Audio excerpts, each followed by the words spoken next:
Salaar cinema blockbuster hit అవ్వడంతో social మీడియాలో వేణుస్వామి తెగ ట్రోల్ అవుతున్నాడు. ఎవరి వేణుస్వామి? సలార్ సినిమాకు ఆయనకు సంబంధం ఏంటనే కదా మీ డౌట్. చెప్తా.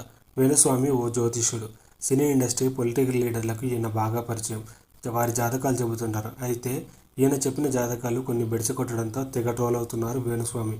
గతంలో ఓ ఛానల్కి ఇచ్చిన ఇంటర్వ్యూలో ప్రభాస్కి ఇక చిన్న సినిమాల దిక్కు, ఆయన కెరీర్లో హైట్స్ అన్నీ అయిపోయాయని చెప్పాడు వేణుస్వామి. కట్ చేస్తే సలార్ సినిమా బ్లాక్ బాస్టర్.